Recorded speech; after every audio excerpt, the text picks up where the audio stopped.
They didn't just take my job, they took the life I built from scratch. I still remember the sound of that boardroom door clicking shut behind me, a sound so small, yet it felt like the world sealing me out of everything I had worked for. The people sitting around that glass table weren't strangers. They were my colleagues. My team. The same people who once toasted to my ideas, who called me the future of the company. Now, they wouldn't even look me in the eye. My name is Ava Morgan, and until that morning, I was the head of strategy at Nova Edge Tech, one of the fastest-growing startups in the city. I joined the company when it was nothing but a small office with flickering lights and half-broken computers. I poured everything into it, my late nights, my weekends, my faith. And for 3 years, I helped build it from a hopeful idea into a name investors couldn't ignore. But that morning, something was off. The meeting invite had come from Ryan Hale, our CEO, charming, confident, and dangerously persuasive. Ryan had a way of speaking that made you trust him instantly. He was the kind of man who could turn a lie into a mission statement. We'd built Nova Edge together, his vision, my strategy. At least, that's what I thought. When I walked into the conference room, I felt the shift immediately. Ryan didn't greet me with his usual smirk. Instead, he avoided my gaze, shuffling papers like a man preparing for an execution mine. And sitting beside him was Lena Carter, the company's new chief operating officer. She was everything corporate dreams are made of: sharp suit, colder smile, and eyes that never revealed what she was thinking. I'd only known her for a few months, but in that short time, she had built quiet influence. She'd joined claiming she was there to support me, to balance out the leadership dynamic. Now she sat beside Ryan like a queen next to her pawn. Ryan cleared his throat. "Ava, thank you for coming in early. This won't take long."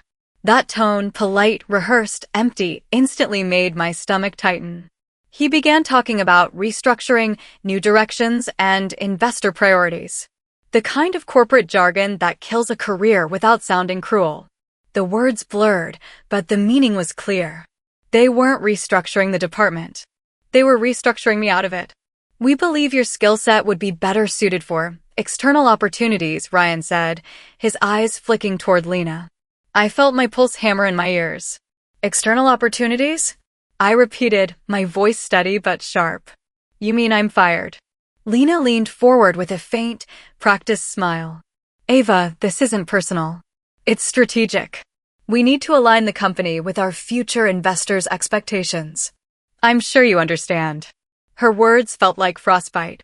I looked at Ryan, my mentor, my supposed ally, and saw nothing but silence. No defense. No guilt. Just a man who'd already moved on. They had planned this. The entire time Lena had been pretending to learn from me, she'd been replacing me. "I see," I finally said, forcing a calmness I didn't feel. "Then I suppose this is your vision of alignment." Ryan opened his mouth to say something else, but I didn't let him. I gathered my folder, my tablet, my dignity, and walked out. The hallway felt longer than usual, every step echoing louder than the last. When I reached my office, my assistant looked up, startled. "Ava? What happened?" I managed a faint smile. "Apparently, I've been aligned." She looked confused, but I didn't explain. I couldn't. Not yet. My throat felt tight, my chest heavy. The company I'd helped build had just replaced me like an outdated software update. That night, I sat in my apartment surrounded by years of late-night notes, investor pitch decks, and the first sketches of Nova Edge's logo, the one I had drawn myself. The betrayal sank in like slow poison. But underneath the hurt, something else stirred. A quiet, cold instinct. The kind that only awakens when the heart's been broken by people you once trusted. I replayed the meeting in my head, noticing the details I had ignored, the expensive pen in Lena's hand, engraved with an investor's initials, the confidential folder Ryan had quickly turned upside down when I entered, the flicker of guilt that flashed, only for a second, in his eyes. Something was off. They weren't just firing me for investor alignment. There was something deeper, something they didn't want me to see. And as much as it hurt, that suspicion became a spark, faint but alive. I didn't know it yet, but that spark would burn bright enough to take back everything they stole. Because if they thought taking my job was the end of my story, They had no idea what I was about to do next. People say you can always tell when something's wrong, that your instincts whisper before reality screams. Looking back, I realized my instincts had been whispering for months. I just didn't want to hear them. Even before that morning in the boardroom, the energy at NovoEdge Tech had changed. It was subtle at first, an offhand comment here, a closed-door meeting there, small shifts in tone that didn't seem dangerous until they formed a pattern. It started with Ryan. He used to call me the engine behind the vision. He'd text me ideas late at night. We'd brainstorm over coffee, laugh about how we'd build something that mattered. But lately, his tone had cooled. Meetings that once included me were now handled by the new leadership team. He stopped looping me into emails, brushed off my input with lines like, "We'll take it from here, Ava." The first time he said that, I remember freezing mid-sentence. "We'll take it from here." It was such a small phrase, but it felt like a wall, invisible, final, and deliberate. Then came Lena. She played her part brilliantly. She was always friendly in public, all smiles, compliments, and perfect politeness. But behind those glossy smiles was a strange coldness, a measured distance that didn't fit her words. She'd walk into my office pretending to seek guidance, only to casually mention how investors seemed to like her management style. Or how Ryan said you might want to take a step back for balance. She said it sweetly, almost apologetically, as if she were doing me a favor. At the time, I brushed it off. I told myself I was overthinking, that maybe the company was just evolving. But deep down, something about her didn't sit right. Then, the investor calls started happening without me. I was the one who had built those relationships. I'd pitched every major investor, negotiated every deal, and sold them on our future. But suddenly, when the investor reports came in, I noticed new names attached to projects, Lena's name. When I asked Ryan about it, he smiled that easy smile I used to trust. "Oh, don't worry about that. Lena's just taking some of the pressure off you. You've been working nonstop." Working nonstop. That line hit differently now, like a polite way of saying you've outlived your usefulness. Still, I ignored it. I told myself I was being paranoid, that this was what growth looked like. After all, Ryan had always been loyal, hadn't he? But loyalty doesn't whisper behind closed doors. I began noticing how Lena always left the office late long after most of the team had gone home. When I'd pass by her office, I'd see the faint blue glow of her computer screen, her silhouette motionless as she stared at investor data that wasn't hers to access. Once I walked in unexpectedly, and she slammed her laptop shut faster than a blink. "Oh, just finalizing some reports," she said lightly. Reports I'd never seen. The next morning, Ryan called me into his office. His tone was friendly, but something about his eyes, the practiced warmth, the hint of pity, made my stomach knot. "Ava, I think you should take a short break," he said. "You've been running nonstop. Maybe a week off would help you recharge before the next quarter." A break. Right before a new funding round. I stared at him. "A week off? Now?"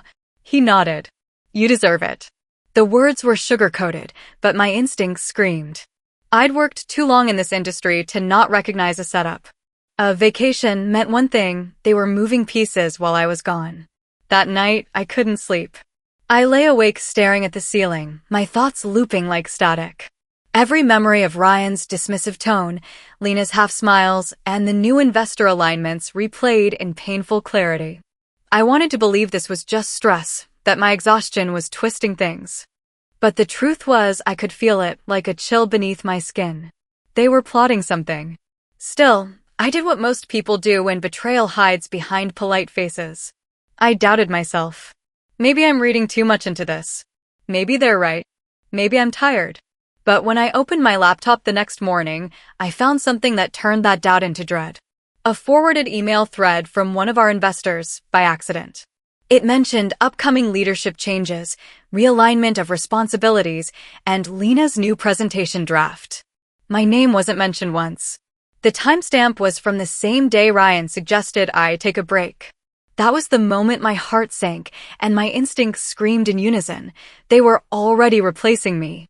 Still, I didn't confront them. Not yet. Because somewhere deep inside my anger, a colder emotion began to take root: curiosity. If they were moving behind my back, I needed to know how far it went. I sat there, staring at that email, my reflection faint in the screen's glow. My chest was tight, my hands trembling, but my mind was calm. For the first time, I stopped trying to defend what I had built and started quietly preparing to watch how they'd try to take it. Because if they thought I was blind, they were about to learn I see everything. Sometimes, betrayal doesn't arrive like thunder. It comes quietly, through an email. The kind that changes everything you thought was true. It was a Monday morning when I found it, the press release. I wasn't supposed to see it yet. It had been scheduled to go public the next day. But fate has a cruel sense of timing. The headline glared back at me from my screen. NovaEdge Tech announces new executive leadership. Ryan Cole as CEO, Lena Morris as co-founder. Co-founder. I read that word over and over, my mind refusing to process it. Co-founder. That was my title. My blood, my time, my idea. Every code line, every pitch deck, every sleepless night, mine. I felt my pulse pounding in my ears as I scrolled through the announcement. Their smiling faces stared back at me from the official company photo, polished, confident, triumphant. Ryan's arm rested casually on Lena's shoulder, his grin rehearsed. And right beneath the photo, my name appeared, just once, under founding member, former. Former. The word hit harder than a slap. I felt the air leave my lungs as I sank into my chair, the world around me spinning. They hadn't just taken credit for my work. They had rewritten history. In the statement, Ryan thanked those who helped during the early development stage. Helped. As if I'd been an assistant, not the architect. I scrolled further, my fingers trembling. And there it was, the part that broke me. A quote from Lena: Ryan's vision was the soul of NovaEdge. I'm honored to have helped him bring it to life. Ryan's vision. That's when the nausea hit, a dizzying mix of disbelief and disgust. I opened my old project folders, scrolling through years of drafts, documents, and prototypes. Every file carried my signature, my timestamps, my late-night notes. I'd built NovaEdge from a concept I'd been developing since grad school. Ryan had been my mentor back then, the man who encouraged me to dream bigger. He'd once told me, Ava, you're the reason this company will work. I just build the doors, you're the one who finds the keys. And now he'd locked me out completely. I remembered every moment that had led to this. The hushed conversations, the closed meetings, the forced vacation. They hadn't been spontaneous decisions. They had been steps in a well-planned theft. While I was recharging, they'd filed new ownership papers. The IP had been transferred. Investors had been told I was stepping down. All done under the guise of operational restructuring. And the investors, my investors, had believed it. I'd built trust with them for years, and in one coordinated move, Ryan and Lena had replaced me with their narrative.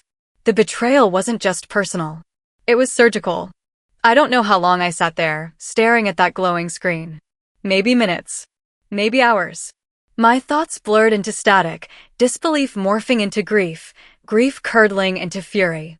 At one point, I tried to call Ryan. The number went straight to voicemail. I texted him. No reply.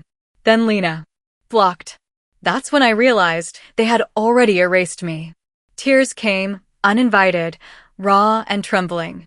But not because I'd lost the company. It was because I'd lost the illusion that I mattered to them. Every late-night brainstorming session, every shared victory, every word of encouragement, it had all been transactional. A slow con dressed as collaboration. I walked around my apartment in silence, papers scattered across the floor.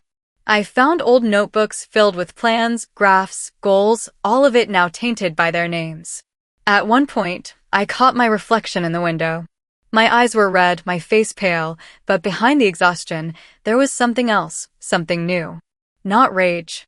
Not even sadness. Just clarity. I replayed Ryan's words in my head. You've been working nonstop, Ava. Maybe take a break. That wasn't concern. It was the final shove before the fall. Lena's gentle advice, her fake warmth, the way she'd slowly mirrored my ideas in meetings, it all made sense now. She hadn't been learning from me. She'd been studying me. Every smile, every compliment, reconnaissance for the perfect betrayal. And they had done it flawlessly. But here's what they didn't realize. While they were busy erasing me, they'd also left fingerprints everywhere. Every digital document I'd ever written still bore metadata. Every pitch deck had been sent from my account first. Every prototype was archived in my private cloud before I shared it. Evidence. Proof. And proof doesn't vanish. I sat there in the dark, the city lights flickering beyond my window. The world felt both small and endless, like I was standing at the edge of something irreversible. I wasn't thinking about revenge. Not yet. I was thinking about justice, the quiet kind that doesn't scream or rush. The kind that arrives dressed in calm precision. Because anger burns fast, but clarity endures. By the time dawn stretched across the skyline, my tears had dried. My body was heavy, but my mind was crystal clear. They had taken my job, my title, my legacy. But I still had something they didn't, the truth. And I was done being erased. The storm wasn't coming. It was already here. Rock bottom doesn't feel like fire, it feels like silence. Days passed in a fog of disbelief. I couldn't eat, couldn't sleep. Every time I closed my eyes, I saw their smiles in that photo, Ryan's polished confidence, Lena's perfect smirk. It looped in my head like a cruel movie I couldn't turn off. Emails from colleagues started to fade. Some stopped replying entirely. Others sent half-hearted condolences, careful not to get involved. I was radioactive, the woman who'd been pushed out, the cautionary tale no one wanted to be associated with. At first, I thought about running away. Starting over somewhere no one knew my name. Maybe I'd teach, maybe I'd disappear. But every time I tried to imagine it, something inside me twisted. Because disappearing would mean they won. It was one night, or maybe dawn, I can't remember, when everything inside me finally cracked open. I was sitting in the dark, wrapped in an old hoodie, surrounded by the remnants of my work. Crumpled notes, screenshots, old laptops, the ghosts of my own ambitions staring back at me. And that's when it hit me, no one was coming. No investor was going to call and fix it. No lawyer was going to swoop in and save me. No one was going to hand back what they stole. It was either fight or fade. And I had never been the fading type. I remember standing up slowly, as if gravity itself had less hold on me now. My reflection in the window looked the same, messy hair, tired eyes, but something behind it had shifted. That was the moment the grief started to burn into something else. Something sharper. Resolve. I walked over to my desk and opened my laptop. It had been weeks since I'd touched it. The startup tone echoed through the quiet apartment like a pulse, steady, alive. And then I began digging. Old pitch decks. Emails. Text chains. Meeting recordings. Contract drafts. Every breadcrumb I could find from the years I built NoVeg. The deeper I went, the more I uncovered. They hadn't even been careful. There it was, a document Ryan had copied word for word from my personal notes. A prototype log timestamped months before he claimed authorship. Investor decks that still had my name in the metadata. The irony?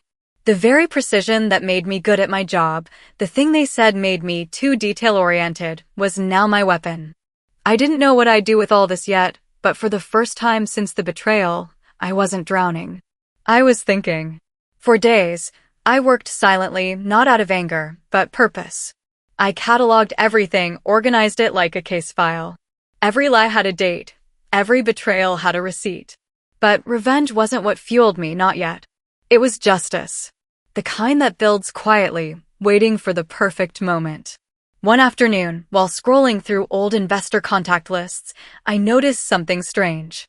2 investors, people I'd brought into the company, had recently withdrawn from a new funding round. Their names were missing from the public record, but buried in digital trails, their signatures were absent. And just like that, a spark lit in the dark. If Ryan and Lena could play the corporate game, so could I.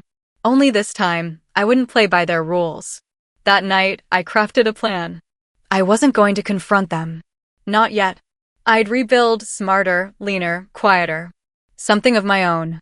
Something they couldn't steal because it would live outside their reach. The next morning, I called an old friend, a software analyst I'd mentored years ago. I need help, I said simply. He didn't ask why. He just said, "When do we start?" And that was it. The tide began to turn. Each day, I regained a little more of myself. I started running again, literally and metaphorically. I woke before sunrise, mapped out ideas, built prototypes, tested algorithms. My living room became my war room. Every keystroke, every note, was a quiet rebellion. But this time, I wasn't building for validation or applause. I was building to win. Because somewhere deep down, I knew one truth: the best revenge isn't rage. It's resurrection. Weeks turned into months. My new project, codenamed Phoenix, began to take shape. It was faster, more efficient, and far more adaptable than anything NovaEdge had ever achieved. And as I tested each line of code, I smiled. Because I wasn't just reclaiming my power, I was rewriting the narrative they'd stolen. One night, while reviewing my latest prototype, I caught my reflection again, this time not in the glass, but in the dark screen between builds. I didn't look broken anymore. I looked ready. They had taken my job, but they hadn't taken my vision. And when I came back, and it wouldn't be for sympathy. It would be for dominion. Revenge, I decided, would not be a shout. It would be a quiet architecture, careful measurements, patient scaffolding, and a sequence of moves so deliberate they wouldn't feel like retaliation at all. They had stolen my history. I would reclaim my future by taking what they thought they'd always owned: investors, credibility, influence. Step 1 was inventory. I turned my Phoenix folder into a legal-grade dossier. Every file I'd archived: drafts, decks, meeting notes. I cross-checked against public filings and internal timestamps.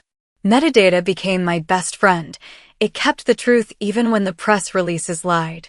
I annotated every line with dates, IP addresses, and email headers. If they'd rewritten history, the raw files would tell a different story. Evidence, I learned, is antiseptic. It strips meaning from charm and leaves only facts. Step 2 is people. When you build a company, you build a network of favors, loyalties, and small debts. I emailed 3 former investors I trusted, the ones who'd seen NovaEdge when it was a whiteboard and believed in me beyond the slides. I was honest, but precise. No melodrama, just truth and an invitation to listen. 2 replied within hours. They asked for a meeting. That was all I needed to start. Step 3 was allies inside the machine. I reached out to Maya, a quiet but brilliant analyst who'd been pushed sideways after Lena arrived. She still had access logs and procurement notes. She agreed to help because she'd been burned too. We set up a secure channel, and I taught her how to pull ledger traces without leaving obvious fingerprints. The thrill of collaboration felt like the first honest breath in months. Step 4 was a credibility engine. I couldn't simply claim wrongdoing. I needed to show that I was building something real enough that investors would listen again. Phoenix became both product and symbol, a lean prototype with measurable KPIs that solved a problem NovaEdge had ignored. I tapped a handful of freelance engineers, an old mentor from grad school, and an accountant who owed me a favor. We built swiftly, not recklessly. Every demo we produced was tight, clean, and undeniable. Step 5 was social engineering, and it had to be subtle. Lena and Ryan thrived on optics, glossy announcements, gala speeches, carefully curated LinkedIn posts. So I used optics against them. I attended industry events and smiled when people I'd once mentored praised me. I let the right whispers seed themselves in corridors. Questions like, "Have you seen what Ava is quietly building?" Or, "I heard a former NovaEdge investor is taking a second look." I never lied. I simply phrased true things so they sounded like casual observations. Gossip, when guided, becomes evidence gathering. Step 6 was bait. I created a plausible acquisition rumor around Phoenix, nothing illegal, just a carefully worded teaser sent to an anonymous startup blog about a stealth company that could disrupt client acquisition. Investors love potential. Within days, my inbox had a polite flood of curiosity. That's when I made the calls. 2 investors who had quietly backed NovaEdge in its infancy agreed to listen to a pitch. They wanted to vet the person behind the prototype. I gave them numbers, projections, growth graphs, and most importantly, context: who I was, what I'd built, and how I'd been erased. While I gathered interest, I prepared the surgical exposure. I hired a forensic accountant through a contact that would never betray me. The accountant analyzed financial flows and found the same pattern I'd suspected: diverted invoices, shell vendors, a shadow company that correlated perfectly to the dates Lena had started handling investor relations. We compiled a report with screenshots, bank transfer trails, and printer metadata that linked forged documents back to NovaEdge's offices. The report was cold and meticulous. It didn't plead. It proved. Step 7 was timing. I didn't want a messy public outcry. I wanted a structured collapse that eradicated their platform and gave me footing. So I coordinated with 2 aligned investors to schedule private meetings with NovaEdge's board, ostensibly about a potential reinvestment. The agenda? Due diligence. The truth would be a slide in their deck. I prepared the deck, anonymized the facts where necessary, and rehearsed every answer. Through all this, I maintained the persona they expected: polite, professional, quietly defeated. Lena continued to post curated victory posts. Ryan sent me perfunctory messages that never became conversations. Their arrogance was my camouflage. They believed I had been neutralized, that I'd fade into the background. That made them careless, and carelessness leaves tracks. There were nights I wondered if I'd crossed a line between justice and obsession. But each time doubt crept in, I opened the dossier and read the dates again, the time-stamped emails, the drafts bearing my fingerprints. These weren't personal grudges. They were a theft of a life's work, and I intended to make that theft visible. The final act required patience. I let conversations simmer, investors chew the facts, and the board ask the questions they thought they already knew the answers to. The moment of exposure had to feel inevitable, not trapped.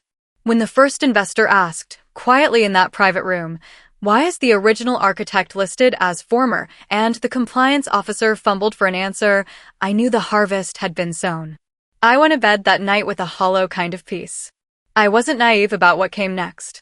Legal wrangling, public statements, reputations at stake. It would be messy. But the plan had teeth: evidence, allies, credibility, and timing. They still thought I was broken. They still believed they'd won. Let them believe it. The quietest storms are often the most destructive. The next time they laughed, I wouldn't be there to accept it. I would be in the room where the decisions were made, with investors who now listened to me as their trusted founder, not the hired voice they'd once dismissed. The calm before the storm felt like a promise I'd kept to myself. They had taken my job. I was going to take their investors. The morning of the due diligence meeting felt like walking onto a stage set for a verdict. The conference room at NovaEdge was the same place that had once humiliated me: glass walls, the same long table, the same ergonomically perfect chairs. Only now the lighting felt colder, sharper, as if the room itself had been prepped to reveal truth. I arrived with Olivia and 2 investors from my secret consortium. They were steady pillars beside me, quiet, confident, and curious in that way only someone who writes checks can be. I wore a navy suit and no theatrics. My hands were calm. My voice would be calm. The plan lived inside a hard drive and a stack of printed pages that smelled faintly of printer ink and inevitability. Ryan greeted us with that old, practiced charm, the kind that had once disarmed me. He didn't know yet which direction this day would tilt. Lena smiled like someone who still believed optics could rewrite facts. They were both wrong. The room filled with the right people: board members, a compliance officer, a legal counsel, and the auditors Ryan had paged in panic when the investor's last-minute questions landed on his desk. It was an audience used to polish slides and earnings projections, not forensics. Olivia introduced the meeting. We requested this due diligence because new information came to light that requires clarification. Her tone was clinical, precise. The auditors nodded. Ryan's jaw flexed. I let Olivia speak first, then I stood. The projector hummed. The screen flickered to life. I didn't shout. I didn't beg. I presented. Slide 1. A clean timeline showing hours, dates, and metadata, the very fingerprints they thought they'd erased. Slide 2. The forensic accountant's report: wire transfers, duplicate invoices, shell vendors indexed to the EJ Strategies account. Slide 3. Email threads with my drafts, timestamps, and the original attachments. The room grew quiet in the way that happens right before the air pressure changes. I watched Ryan's face as the forensic report unfolded. At first, he tried denial, the twitch of a lawyer's reflex. Then evasion. Finally, a slow, almost incredulous comprehension that someone had mapped the paper trail back to his office. Lena's smile thinned into a mask. She looked for allies in the room and found only concerned, furrowed brows. When I reached the slide that showed the printer metadata, the one that tied the forged documents to a machine in Lena's office, the compliance officer made a small, involuntary sound. It was not a gasp, exactly, but something like a needle breaking a record. Phones vibrated. People compared notes. The social fabric that had kept their lies smooth started to fray. Then came the coup de grace. My investors stood. They spoke calmly, saying things I had rehearsed with them, words about fiduciary responsibility, trust, and the inability to invest in a company whose governance had been compromised. One by one, they explained that until these allegations were satisfactorily resolved, their funds would be frozen and future rounds put on hold. Ryan lunged for damage control, voice rising in the way of someone used to scripting narratives. He tried to paint the evidence as misunderstanding, a clerical error. Lena echoed him with practiced outrage. But the auditors had the receipts. The compliance officer, who had been asleep at the wheel long enough to let this happen, finally exhaled and said what none of them wanted to hear. We need to suspend any officers implicated and launch a formal investigation. The room became a kind of organized collapse. Phones rang. A legal counsel whispered into an earpiece. Journalists who'd been tipped off by a discreet call began to assemble outside the building. The sound of the city, distant traffic, a delivery truck backing up, felt like background noise to the real collapse taking place in that room. I could have screamed. I could have pointed fingers until my throat was raw. Instead, I sat down and let the truth do the work. There was a satisfaction more profound than gloating, watching order restored to a story someone had tried to steal. The calm on my face was not numbness, it was authority. By the afternoon, the board had voted to freeze the implicated accounts and suspend Ryan and Lena pending an independent audit. The investors formalized their withdrawal in writing. Nova stock, where it was public, dipped as markets reacted to governance uncertainty. Press outlets began to reframe the company's narrative. Their empire of optics had become a house of cards, and the draft I'd summoned that morning was the wind. As the room emptied, the cleaning staff moved quietly, collecting discarded coffee cups. Ryan lingered at the table like a man in a strange new landscape, rearranging his papers with hands that shook. Lena passed me like a shadow at the door. Her eyes met mine for a fraction of a second, and in them I saw for the first time what had always been true. She'd envied me but never understood me. She'd taken the job without building the soul of the work. Outside, the security guard opened the elevator for me. Olivia squeezed my hand, a simple, human anchor. 2 investors walked with me to the lobby, discussing next steps, how to structure rescue funding that would protect the company from future predatory leadership. They didn't need to flatter me. They needed a founder with a vision they could trust. I felt the old, familiar muscle of strategy flex under my skin. That evening, as the sunset painted the city in orange and bruised purple, I walked away from the building that had both birthed and betrayed me. I didn't gloat.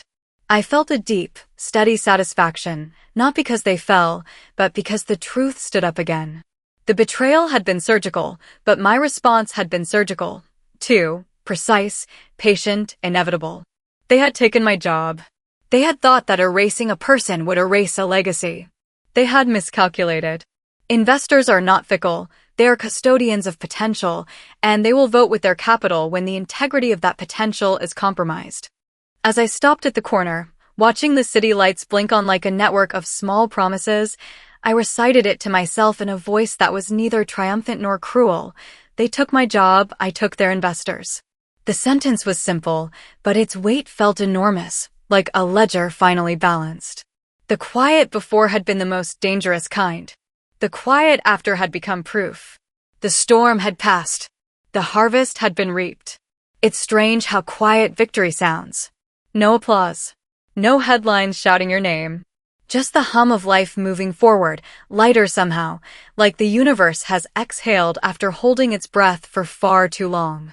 3 months after the board suspended Ryan and Lena, NovaEdge was a shell of what it had been, the same logo, the same office, but stripped of the illusion of power. The press had called it a cautionary tale of corporate arrogance. I didn't correct them. Let the story be a warning to those who confuse theft with talent. Their investors, the same ones they'd stolen from me, stood beside me now, not out of sympathy, but respect. We'd formalized a new venture together, Phoenix Dynamics. The name wasn't symbolic for them. For me, it was everything. We signed the incorporation papers in a small glass office overlooking the skyline. I didn't wear a suit this time, just a white shirt and my mother's silver bracelet. When the pen touched paper, it wasn't triumph I felt, it was closure. Ryan's name had been wiped from every NovaEdge document. Lena had resigned quietly before the board could fire her. Rumors said she tried to start a new company, but investors had grown cautious. Word travels fast when reputation is currency. In the end, they weren't ruined, just irrelevant. And somehow, that was worse. Because in business, obscurity is the truest form of exile. My days found rhythm again, coffee at sunrise, morning walks, late nights coding with my new team. The chaos of revenge had given way to a calm sense of order. I laughed more now. I slept. I stopped checking their names online. But sometimes, when the city lights flickered against my window, I'd remember that day in the glass conference room, the way they laughed when I lost everything. The memory didn't sting anymore. It reminded me of distance. How far I'd come, how far I'd risen beyond their reach. One evening, a former colleague called. He'd stayed silent during the scandal, afraid to pick sides. I saw the article, he said, his voice uncertain. You really turned it around. I smiled. I didn't turn it around, I said softly. I rebuilt it from scratch. He laughed awkwardly. They didn't see it coming, did they? No, I replied. That's the point. They never looked past what they thought I was capable of. After we hung up, I poured myself a glass of water and watched the lights of the city pulse below. It struck me that revenge had never been about destroying them. It was about reclaiming the version of myself they tried to erase, the woman who believed in her own worth before the world recognized it. Because real power doesn't scream. It doesn't demand. It builds patiently, quietly, until one day it simply is. I started mentoring young women in tech soon after, the ones with ideas too bold for their employers, the ones told they were too emotional, too ambitious, or not leadership material. I wanted them to know that betrayal doesn't define you, how you rise from it does. People like Ryan and Lena will always exist, the kind who climb by stepping on others. But power borrowed through manipulation always collapses. Truth has its own timing, and justice has a rhythm that can't be rushed. As Phoenix Dynamics grew, I visited investors across cities, not to prove anything, but to share ideas, innovations, and vision. Some recognized me from the old days. A few whispered, "You're the woman who took her company back." I never corrected them either. One morning, about a year after that final meeting, I received an invitation from a major tech conference. The keynote speaker? Me. The topic? Resilience and innovation. When I walked on that stage, thousands of eyes watched me, not as a victim or a survivor, but as a creator who had rebuilt her name from ashes. I began my speech with the same words that had carried me through the darkest nights. When they take everything from you, don't waste time chasing what's gone.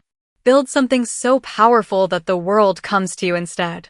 The room fell silent. Cameras flashed. For a moment, I could almost see that version of myself from a year ago, broken, humiliated, lost, standing at the edge of the stage, finally at peace. That night, back in my hotel room, I looked out at the city's skyline and whispered the final truth I had learned. They took my job, but they could never take my vision. Because revenge, when done right, isn't destruction. It's resurrection. It's building something so extraordinary that those who underestimated you become footnotes in your story. So if you've ever been betrayed, if someone took your ideas, your work, your trust, remember this. You are not finished. You are becoming. And when you rise, rise so gracefully that your silence speaks louder than their laughter ever did. Tell me, have you ever faced betrayal and turned it into power? Share your story in the comments below. Don't forget to like, subscribe, and join our channel for more powerful stories of resilience and poetic justice.